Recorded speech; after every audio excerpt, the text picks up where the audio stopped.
It is day 11 of Will's 12 Tips at Christmas 2024, and the penultimate day. We made it. It's Monday, and I hope you all had a great weekend. Today's tip, we're just going to jump straight in. Today's tip is about how long your process is, or should I say how swift your process is. If we go back a couple of years, we were, during very much sort of the COVID era, we were seeing people come onto the market and off the market within the space of a week, usually with 2 or 3 offers in hand. We're in a very different market now. Last year, we saw quite a slowdown from a recruitment perspective across a number of different customers. And I think we ended up in a situation where we were, where we had too many applicants for roles and not enough vacancies. This year, the balance has kind of been reset to sort of much more sort of 50-50 between sort of roles and applicants to those roles. But it still means that there is a lot of demand for good technical people out in the market. And one of the factors that is going to be hindering a company's ability to actually bring somebody on is how fast that process is.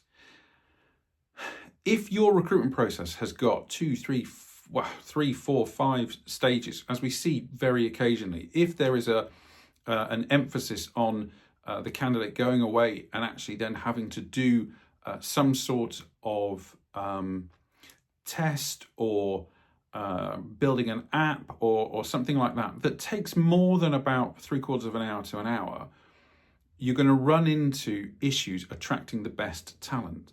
Because although to you it makes perfect sense to actually balance out, can this person do the job?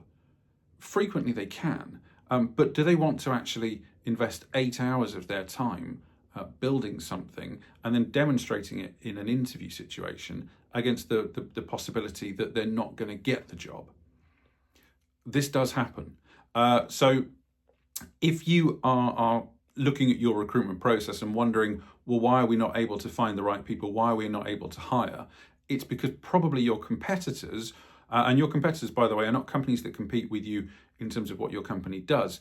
They compete with you to hire talent. So that could be a lot of different companies.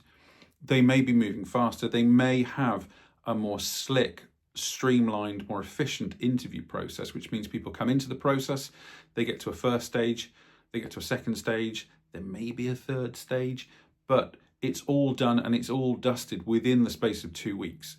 And then the person's either rejected or they're hired. I love the phrase in recruitment, fail fast. It's better to get people into the process and out of the process if they're not right, with a minimum of pain and hassle. What does your process look like? Is your process too long? Are you losing out to the competition? I appreciate everybody has a set of criteria that they need to hire against, but if you're dragging out a process, particularly if there are candidates in there that you actually like, the likelihood is they're interviewing with other people. And if they're interviewing with other companies, the reality is that those companies will be looking to make offers as well if they're good. So switch it up, change it, streamline your process. And if you can, move away from asking candidates to spend hours and hours and hours of their personal time trying to create something for you so that they can be rejected, as they see it, at another interview stage. It's a difficult topic because most companies want to hire the very best. In fact, I would say all companies really want to hire the very best. But I think that it is down to you as a hiring manager to look at what your process is and to come up with something which isn't particularly onerous on the candidates, because they don't work for you yet. So why should they be spending a huge amount of time doing these extracurricular activities? That's my tip for the day. Streamline your process. Make it more straightforward so that people can get in and get out and fail fast, because I guarantee that your competition, the people who also want to hire these skill sets, are doing likewise.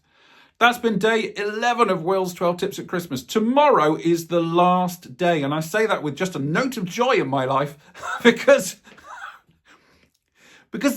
these go on a bit, don't they? And And the hats don't change. I mean, maybe I need to switch it up next year. We'll see. All right, day 11 just gone. Let me know what you think. Comments below. I'll speak to you soon. Bye.